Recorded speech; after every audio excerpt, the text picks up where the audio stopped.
9 दिन की राम कथा के बजाय 9 दिन चिंता करने का शिविर लगा दिया जाए कि यहाँ पे सब लोग आइए बैठ के चिंता करिए। अब एक बात बताइए, 9 दिन के चिंता समारोह से किसी के भी घर का कोई समाधान निकलेगा क्या? किसी भी समस्या का कोई हल निकलेगा क्या? हम कह रहे हैं, हम कथा 3 घंटे कह रहे हैं, चिंता वाली शिविर की जो अवधि है वो 4 घंटे की रखें कि 4 घंटे सब बैठो खाली चिंता करो। कुछ होगा क्या? विचार करिए जरा।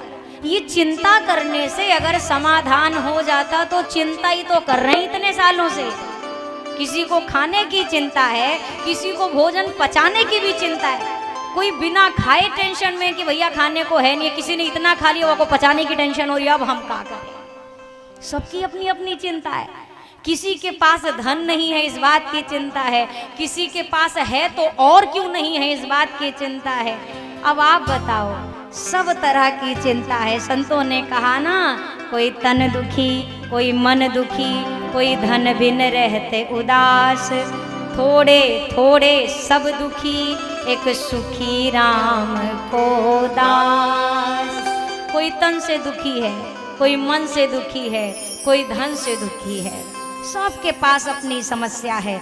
जिसके पास मन भी है, धन भी है, ओकरे पास तन नहीं है।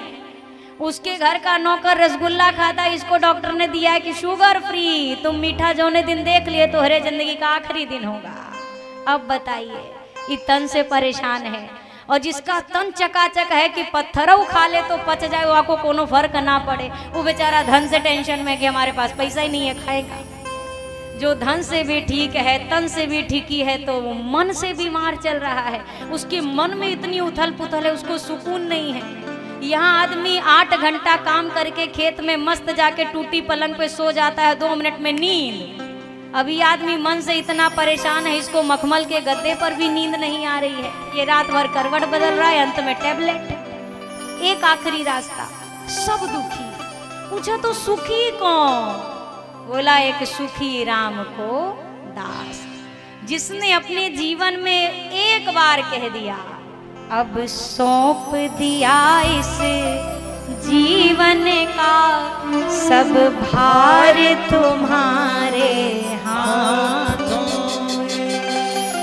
जो झूठे भी जाकर कह दे, भगवान हम आपके शरण में, अब मेरा सब कुछ आपके हाथ में है। जो झूठा भी कह दे ना, ठाकुर जी सच्चे में उसके जीवन का निर्वहन पूरा उठा लेते हैं। ऐसे भी पालन भगवान ही कर रहे हैं, पर नहीं मानते हैं तो ना माने, पर पालन पोषण तो भगवान ही कर रहे हैं ना। जो भगवान को मानता है, सूर्य नारायण उसको प्रकाश देते हैं कि नहीं देते हैं? जोर से बोलिए, देते हैं ना। और जो भगवान को बिल्कुल ना माने, क्या सूर्य भगवान ओकरे घर में प्रकाश नहीं देते हैं? क्या छोड़ देते हैं? हमें आपको, हम भगवान को मान रहे, कथा सुन रहे, यज्ञ दर्शन कर रहे हैं, हमें ऑक्सीजन हवा मिल रही है। जो बिल्कुल भगवान को ना मिले, क्या भगवान कहेंगे इसके हिस्से का ऑक्सीजन काटो, इसको नहीं देंगे? है क्या? जो मान रहा है, जो नहीं मान रहा है, उनकी कृपा सदैव सब पर बरस रही है। जो मान ले वो आनंद में आ जाता है, जो ना माने उसका जीवन चिंता में ही व्यतीत होता है। तो मानने में ही तो फायदा है ना। बाबा मैया के साथ कथा सुनने पहुंचे। अगस्त ऋषि ने कथा आरंभ करी। अच्छा, अगस्त ऋषि ने कथा शुरू करने से पहले एक जो कार्य किया, जिस कार्य ने मैया सती के मन में शंका उत्पन्न कर दी, संशय उत्पन्न कर दिया। क्या कार्य? श्रोता बनकर बाबा और मैया पधारे हैं।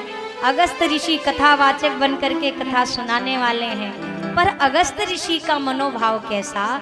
अरे बाबा के जैसा श्रोता मिल जाए, ये तो मेरे जीवन के लिए कितना उपयोगी है, मेरा जीवन धन्य हो गया। तो आज अगस्त ऋषि ने वक्ता होते हुए भी श्रोता की पूजा करी। जबकि होता क्या है कि जो श्रोता है वो कथा कहने वाले का सम्मान करे, आदर दे, पर यहाँ उल्टा हुआ। बाबा वक्ता नहीं है, बाबा श्रोता रूप में है, पर आज वक्ता ने बाबा की पूजा करी। तो यहीं पर मैया सती को शंका हो गई कि लगता है इनको इतना भी नहीं पता है कि श्रोता को वक्ता की पूजा करनी है कि वक्ता को श्रोता की पूजा करनी है। जिनको प्रारंभ के इस छोटे से सूक्ष्म नियम में जिन्होंने गड़बड़ी कर दी, वो पर मैया कथा नहीं सुन रही हैं। अभी हमने ठीक 10 मिनट पहले यही चर्चा आपसे करी है। कथा में बैठ जाना एक विषय है, पर कथा को सुनना एक विषय है। हम कथा में बैठे हैं, हमने समय भी दे दिया, ये आपके किसी जन्म का पुण्य था कि आप पांडाल तक आ गए, लेकिन जब तक वो कथा कानों से हृदय तक ना पहुंचे तब तक समझ जाइए पुण्य आपको लेकर के तो आ गए हैं, पर अभी भक्ति हमारी प्रगाढ़ नहीं हुई है। मैया बैठ गई कथा में, पर कथा नहीं सुन रही, बाबा कथा सुन रहे हैं।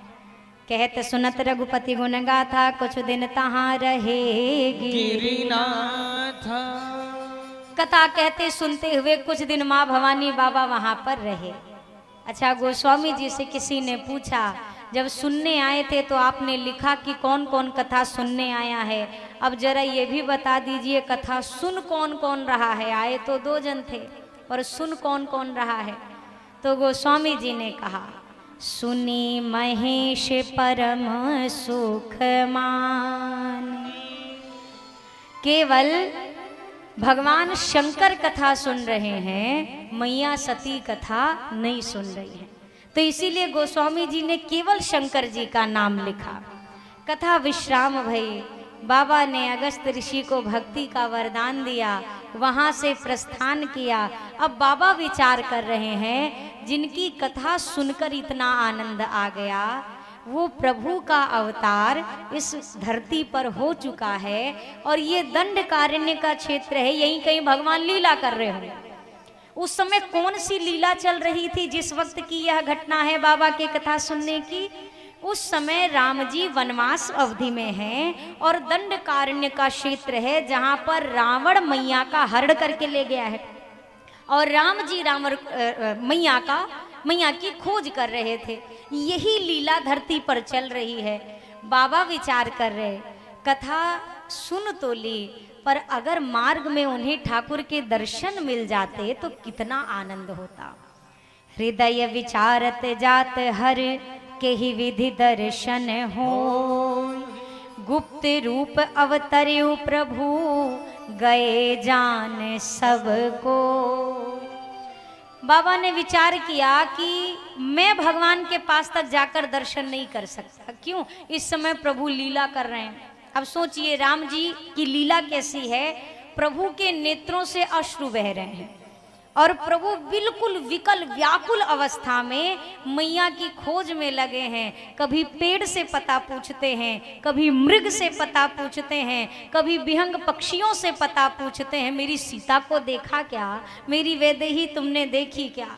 अब सोचिए, प्रभु रोते हुए लीला करे और बाबा बीच में पहुंच जाए तो लीला में विघ्न होगा कि नहीं होगा। बाबा ने विचार किया, मैं नहीं जा सकता, लीला में बाधा हो जाएगी। प्रभु, मैं आप तक नहीं आ सकता, पर आप तो मुझ तक आ सकते हैं ना। हमें भी भगवान से नित्य प्रति ये बात कहनी चाहिए, हम आपके काबिल नहीं हैं, पर आप तो हमें अपने काबिल बना सकते हैं ना। हमें नहीं पता आपको कैसे लोग अच्छे लगते हैं। अगर आप ये कहो कि आप भक्त को मिलते हो तो हम भक्त नहीं है, इसका मतलब हमें नहीं मिलोगे। आप कहो कि भैया आपका नाम पतित पावन है प्रभु, और मैं महापतित हूँ, अगर आप ये सोचो कि मैं सारे पाप कर्म छोड़ दूँ तब आपको पालूँ, तो ऐसा तो मेरा स्वभाव ही नहीं है, मैं आपको कैसे पाऊँ। सरकार, एक भजन की एक लाइन है, ये मेरी अर्जी है, मैं वैसी बन जाऊं जो तेरी मर्जी है, मैं वैसी बन जाऊं जो तेरी मर्जी है। प्रभु, हमें नहीं पता आपको कैसे लोग पसंद हैं। एक बार एक छोटा सा बच्चा अपने दादाजी के साथ मंदिर गया। अब मंदिर में आरती हुई थी, तो जो पुजारी जी लोग थे, जो अन्य श्रद्धालु थे, उसके जो दादाजी थे, कोई स्तुति पढ़ रहा है, कोई बड़े बड़े श्लोक से प्रभु का अभिवादन कर रहा है, सब प्रार्थना कर रहे हैं। ये छोटा सा बच्चा 5-6 वर्ष का इसने जब सबको देखा कुछ बोलते हुए तो इसने भी आंख बंद करी और बुदबुदाना शुरू किया। लगातार कुछ बोल रहा है, क्या बोल रहा है सुनाई किसी को नहीं दिया, पर ये बोल रहा है, लगातार बोल रहा है।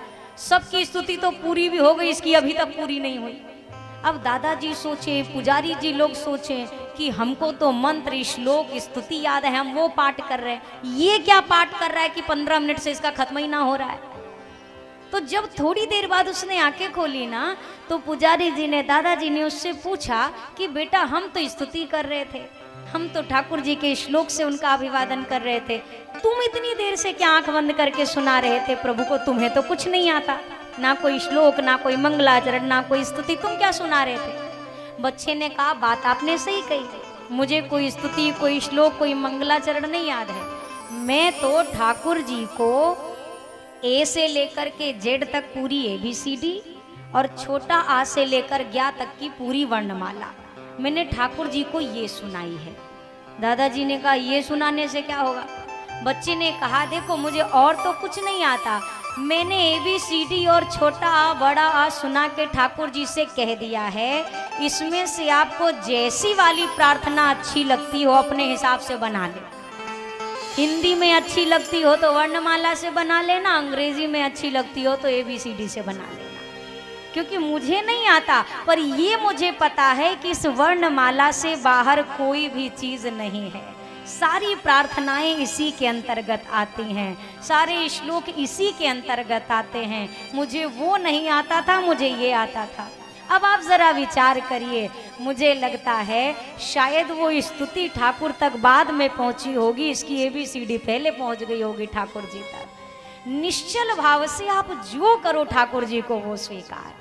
बाबा ने कहा मैं नहीं आ सकता, आप तो आ सकते हो, और प्रभु ने वही किया। प्रबल प्रेम के पाले पढ़कर प्रभु को नियम बदलते देखा, अपना मान टले टल जाए पर जन का मान न टलते देखा। बाबा आकाश मार्ग में जहाँ थे ठीक उनके नीचे ठाकुर जी आकर विराजमान हो गए। बाबा ने ज्यों रघुनाथ जी के दर्शन किए, बाबा के मुख से निकला जय सच्चिदानंद जग पावन, हस कहि चले मनोज न शावन। जय सच्चिदानंद जग पावन, हस कहि चले मनोज न शावन। चली जात शिव सती समेता, चली जात शिव सती समेता। पुनि पुनि पुलकत कृपा निकेता, पुनि पुनि पुलकत कृपा निकेता, पुनि पुनि पुलकत कृपा निकेता। भगवान शंकर ने कहा हे सच्चिदानंद, हे जगत पालक प्रभु आपकी जय हो, जय हो, जय हो। जैसे सच्चिदानंद जगत पालक ये विशाल संबोधन सुने, मैया कहने लगी ये देवादिदेव महादेव किसे प्रणाम कर रहे हैं? सारी दुनिया महादेव को प्रणाम करती है और ये किसे प्रणाम कर रहे हैं? मैया ने देखा तो माँ को क्या नजर आ रहा है? राजा के दो कोई राजपुत्र हैं, कोई राजकुमार हैं, और ये शायद कुछ ढूंढने में बड़े व्यस्त हैं। इनका कुछ खो गया है और हाव भाव कह रहा है ये उसी की तलाश में लगे हुए हैं। तो क्या देवों के देव महादेव ने तीन नृप सुत ही कीन परनामा, कही सच्चिदानंद पर धामा। क्या इन राजकुमारों को मेरे महादेव ने सच्चिदानंद कहा, जगत का पालक कहा? अरे ये कैसे संभव है? ये राजकुमार भगवान कैसे हो सकते हैं? बाबा ने कहा देवी प्रणाम करो। मैया ने कहा किसे? बाबा ने कहा जिनको हमने प्रणाम किया। मैया ने कहा आपने किसको किया? बोला ये जो सामने दिखाई दे रहे हैं ये साक्षात परात्पर ब्रह्म है, भगवान है, इनको प्रणाम करो। मैया को वहां कोई भगवान नहीं नजर आ रहा, वहां मैया को कौन नजर आ रहा है? तो राजा के राजकुमार नजर। ये तो राजा के बेटे हैं, इनको क्या भगवान मान के प्रणाम करना? एक बात समझिएगा भैया, भगवान इन आंखों से नहीं मिलता है, भगवान यहाँ की आंखों से मिलता है। वो साक्षात सामने आकर भी खड़ा हो जाए ना, अगर प्रेम नहीं है नेत्रों में तो सामने खड़ा परमात्मा भी साधारण मनुष्य के रूप में नजर आएगा। और अगर प्रेम हो तो नामदेव जी की तरह एक कुत्ते के भीतर भी भगवान का दर्शन किया जा सकता है। नामदेव जी ने रोटियां पकाई, नामदेव ने पकाई रोटी, कुत्ते ने उठाई। जैसे रोटी सेक कर रखी है, कुत्ता आया, मुंह में दबाई रोटी, वो भाग गया। अब कुत्ता भाग रहा है आगे आगे, नामदेव जी भाग रहे हैं पीछे पीछे। अब किसी ने कहा बताओ कुत्ते के पीछे भाग कर क्या फायदा, अब क्या कुत्ते से रोटी छीन कर लाएंगे, अब क्यों पीछे भाग रहे हैं। तो किसी ने गौर किया, देखा नामदेव जी भाग तो रहे हैं पर कैसे भाग रहे हैं, हाथ में घी का कटोरा लिया हुआ है नामदेव जी ने। और जैसे कुत्ते के पास पहुंचे, खड़े हुए और क्या कहते हैं, प्रभु सूखी तो ना खाओ, थोड़ा घी तो लेते जाओ। अरे मैं खाता तो घी लगा के खाता, आप पाओगे तो सूखी सूखी रोटी खाओगे, अच्छा नहीं लगता, थोड़ी मैं घी लगा दूं फिर पा लेना। और सोचिए, जो भगवान बड़े बड़े ऋषियों मुनियों के ध्यान तक में नहीं आता, उस श्वान के भीतर से भगवान प्रकट हो गए और नामदेव जी को दर्शन मिला। आंखों को होती है पहचान बड़ी मुश्किल से, आदमी बनता है इंसान बड़ी मुश्किल से। एक बार जो चढ़ जाए माया की मस्ती तो होश में आता है इंसान बड़ी मुश्किल से। राम हरि गुण गाले जिंदगी बर्बाद ना कर, छोला ये मिलता है नादान बड़ी मुश्किल से। मैया ने देखा पर माँ को नहीं लग रहा ये भगवान है। बाबा ने कहा ठीक है, आपको शंका है तो एक कार्य करो, जो तुम्हारे मन अति संदेह हो तो किन जाई परीक्षा ले। आप स्वयं जाइए परीक्षा ले लीजिए। मैया परीक्षा लेने चली गई और बाबा यहाँ वट वृक्ष के नीचे बैठ कर कह रहे हैं, हुई है सोई जो राम रचि राखा, को करी तरक बढ़ावई शाखा। वही होगा जो भगवान ने रच रखा है, तो अब मेरे तर्क वितर्क करने का कोई अर्थ नहीं है। अच्छा आप बताओ, वही होता है भगवान चाहते हैं जो आप चाहते हैं, क्या होता है? अरे बोलिए, आपका सोचा होता है कि भगवान का सोचा होता है? भगवान का मतलब सबको पता है, ये बात बताने वाली नहीं है। वही होता है जो भगवान चाहते हैं, फिर 24 घंटा आप काहे चाहते रहते हैं कि वही हो जो हम चाहते हैं? जब मालूम है भगवान का चाहा ही होगा, फिर भी हमारा आपका मन हमें दौड़ाता रहता है, विचलित करता रहता है। एक व्यक्ति ने अपनी बिटिया का ब्याह बड़े ऊंचे घराने में किया, लेकिन ऐसी परिस्थिति बदली कि बिटिया जितने बड़े घर में गई थी बिल्कुल निर्धनता आ गई, खाने के लिए भी 2 वक्त की रोटी का अभाव हो गया। अब चूंकि पिता तो धनिक ही थे पर आध्यात्म से जुड़े थे, भक्त थे। अब माँ को बड़ा कष्ट हुआ। माँ ने कहा हमारी बिटिया इतने दुख में है, हम तो संपन्न है ना, हम क्यों नहीं मदद कर देते अपनी बिटिया और जमाई की? तो पति ने समझाया कि देखो बेटी से मुझे भी प्यार है, पर मेरा अनुभव कहता है ये परिस्थिति भगवान ने उसके भाग्य में लिखी है, तो हमारे कुछ करने से कुछ होने वाला नहीं है। हस्तक्षेप मत करो, जो लीला चल रही है ठाकुर जी की चलने दो। एक दिन जमाई आए घर पे, उस समय ये नहीं थे पति देव इनके घर पे, तो सासू माँ से मिले जमाई। अब सासू माँ ने सोचा जमाई जी को सीधे कुछ दूंगी तो स्वाभिमानी है शायद ना ले, तो सासू माँ ने बेसन के लड्डू बनाए और लड्डुओं के बीच में सोने के सिक्के रख दिए, पोटली बांधी और जमाई जी से अपने कहा जमाई जी मेरी बिटिया को ही ये पोटली देना और किसी को मत देना, उसी के हाथ में ये पोटली देना। अब पोटली दे दी, जमाई पोटली लेकर इधर से निकले। अब विचार कर रहे हैं, जमाई ने सोचा यहाँ 2 वक्त के गेहूं के रोटी का तो लाला पड़ा हुआ है, 2 वक्त की रोटी तो है नहीं और लड्डू एक दिन खा के हम क्या ही कर लेंगे, इससे अच्छा ये सामने हलवाई जी की दुकान है, लड्डू बेच के 4 पैसा ले लेते हैं, जो पैसे आएंगे क्या पता 2 दिन का भोजन का इंतजाम हो जाए। तो मिठाई की दुकान पे ये लड्डू दे दिया और उससे पैसे ले लिए, ये चल पड़े। अच्छा ये जो पति देव माता जी के थे, जो बिटिया के पिताजी थे, ये शहर से कहीं से लौट के आ रहे थे, तो इनके दिमाग में आया कि श्रीमती जी काफी दिन से कह रही थी कि कुछ मिठाई नहीं लाए हैं आप, चलो घर चल रहा हूँ, मिठाई की दुकान बगल में है, लाओ जरा यहाँ से लड्डू ही लेता चलूं। ये उसी हलवाई की दुकान पे पहुंचे। ज्यों पहुंचे मिठाई तोलने को कहा तो हलवाई ने भी सोचा अब कहाँ तौलते फिरे, ये जो तौलाया रखा है उठा के दे दिया। अब ये घर आए, ज्यों कहा कि अरे भाग्यवान देखो तुम कह रही थी बहुत दिन से मीठा नहीं लाए, देखो लड्डू लेकर आए हो, चलो भोग लगा और पाते हैं। जैसे हाथ में वो लड्डू की पोटली दी, इनकी तो बुद्धि बिल्कुल ठिकाने पर नहीं। अरे ये तो वही कपड़ा है जिसमें मैंने बांध कर दिया था। जल्दी जल्दी रसोई में गई, गांठ खोली और लड्डू ज्यों फोड़ के देखा तो अंदर से सोने की मोहर।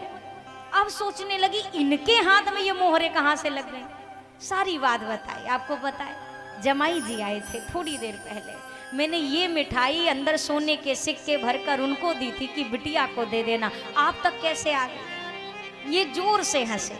इन्होंने कहा देखो मैंने तुमसे पहले ही कहा था कि जो भगवान की इच्छा होगी वही होगा, हमारे तुम्हारे प्रयास करने से कुछ होने वाला नहीं है। तुमने शायद मदद के लिए जमाई को दी, जमाई ने हलवाई को दी, हलवाई ने घुमा के हमको दी और हमारे घर की लक्ष्मी वापस हमारे ही घर में चली गई। ना ये हलवाई के भाग्य में था, ना ये जमाई के भाग्य में था, ये मेरे भाग्य में था, तो ये लौट करके मेरे ही पास चला आया। यही चीज है होई है सोई जो राम रची राखा। जो प्रभु का विधान है बहुत ज्यादा उसमें परेशान होने से कुछ नहीं होने वाला। तो बाबा की तरह बिल्कुल निश्चिंत होकर कहा केवल अस कही जपन लगे हरिनामा। बाबा नाम जपने लगे। इधर मई आ गई परीक्षा लेने। प्रभु ने पहचाना, ज्यों प्रभु ने पहचाना मैया सती को लगा ये तो पहचान गए मुझे। मैया को ठाकुर जी ने 2 बार संकेत किया। एक बार मैया के पास पहुंचे और जोरी पानी प्रभु कीन प्रणाम। मैया को तब भी लगा अभी नहीं पहचाने हैं। फिर बाबा ने भगवान ने कहा देवी आप तो यहाँ हैं पर कहेऊ बहोरी कहाँ वृष केतु। बाबा कहाँ हैं आप अकेली जंगल में क्यों भटक रही हैं। अब जाके मैया को एहसास हुआ कि ये मुझे पहचान गए हैं। माँ वहां से लौटी, लौट करके आई तो बाबा के पास पहुंची। बाबा ने कहा कैसे परीक्षा ली। और मैया ने यहाँ क्या किया सत्य नहीं बताया कि मैंने ऐसे ऐसे सीता जी का वेश बनाया था और परीक्षा लेने गई, पर वो तब भी मुझे पहचान गए और मुझे प्रणाम किया। मैया ने क्या कहा कछु न परीक्षा लीन गोसाई, कीन है प्रणाम तुम्हारी ही नाई। मैंने कोई परीक्षा नहीं ली, जैसे आपने प्रणाम किया था मैंने भी बस प्रणाम किया और लौट के चली आई। आप जो कहे वो झूठ नहीं हो सकता स्वामी, मैंने ऐसा विचार किया। पर बाबा को मैया की बात पर भरोसा नहीं हुआ। बाबा ने ध्यान लगा कर देखा, सारी स्थिति समझ में आ गई कैसे जानकी जी का वेश बनाया सती ने। प्रभु ने इनको प्रणाम किया ना कि इन्होंने प्रभु को प्रणाम किया। बाबा ने उसी क्षण संकल्प लिया कि एहि तन सती भेंट मोहिनाहि, शिव संकल्प कीन मन माहि। अब सती के इस देह के साथ मेरा कोई भी संबंध नहीं है, मैं सती का अभी इसी क्षण परित्याग करता हूँ। और मैया का मन से त्याग कर दिया। कैलाश पर पहुंचे बाबा 87,000 वर्षों के लिए समाधि में चले गए। 87,000 वर्ष बाद जब समाधि खुली, इधर राजा दक्ष यानी सती जी के पिताजी ने बड़ा यज्ञ आयोजित किया था। मैंने कल जिसकी चर्चा की, यज्ञ का आयोजन किस लिए है, भगवान शंकर से प्रतिशोध लेने की भावना से। मैया ने कहा मैं भी जाना चाहती हूँ। बाबा ने वर जा, पर माँ ने जब बार बार कहा ना तो बाबा ने अनुमति दे दी। मैया पहुंची। वहां पहुंचने के बाद मैया को पिता और पति के बीच में जो मत का भेद था वो आकलन में हुआ। मैया पहुंची यज्ञ मंडप में, देखा वहां सबका स्थान है, भाग है, मेरे पति के लिए कोई भाग नहीं। मैया ने जाकर कहा पिताजी लगता है आप मेरे पति का भाग निकालना भूल गए, आपने उनका कोई स्थान नहीं रखा। अब दक्ष बोल पड़ा अभिमान से भरकर, अरे मैंने जानकर उस पाखंडी का भाग नहीं निकाला। क्या वो यज्ञ में पूजन के योग्य है? असंभव। जैसे पिता के मुख से पति के लिए ये अपमानजनक शब्द सुने मैया को बहुत रोष आया। मैया ने सभा के मध्य में आकर कहा सुनहु सभासद सकल मुनिंदा, कही सुनी जिन शंकर निंदा, सो फल तुरत लहब सब का हो, भली भांति पछिताब पिता। हे समस्त सभासदों, आप सभी के मध्य में मेरे पिता ने यह अनुचित कार्य किया, पर आप सब देखकर मौन रहे। तो आज मेरी भी बात को ध्यान पूर्वक सुन ले। आप में से जिसने भी मेरे स्वामी की निंदा करी है या सुनी भी है, उन सभी को उसका दंड भोगना पड़ेगा। मेरा परम दुर्भाग्य कि मेरे शरीर में मेरे इस अभिमानी पिता का रक्त दौड़ रहा है, इसीलिए अब मैं अपने शरीर को ही नहीं रखना चाहती। मैया ने सभा के मध्य में यस कही जोग अग्नि तनुजारा भयउ सकल मख हाहाकार। दाहिने पांव के अंगुष्ठ से मैया ने योगाग्नि को प्रकट किया और उसी सभा के मध्य में मैया सती ने अपने देह को जला करके भस्मीभूत कर दिया। ज्यों मैया सती ने देह जलाई, अंतिम समय में भगवान शिव के चरणों का प्रेम मांगा राम जी से। हाहाकार मच गया। शंकर जी को जब ज्ञात हुआ, शंकर जी ने जटाओं से वीरभद्र को भेजा कुपित करके। वीरभद्र आए, यज्ञ विनष्ट किया, राजा दक्ष का मस्तक उखाड़ करके उसी यज्ञ मंडप में ही स्वाहा कर दिया। बाद में देवताओं ने बाबा से प्रार्थना करके यज्ञ का रक्षण कराया। राजा दक्ष को बकरे का शीश लगाया गया, यज्ञ पूर्ण हुआ। सती जी के उस देह को लेकर के भगवान शंकर जब आकाश में विचरण करने लगे, तो भगवान विष्णु ने सुदर्शन से उस जलते हुए देह के 51 जब स्थान किए, वो 51 भाग जहां जहां पर गिरे वहीं पर 51 शक्ति पीठों की स्थापना हुई। इसके उपरांत सती मैया का पुनर्जन्म हुआ।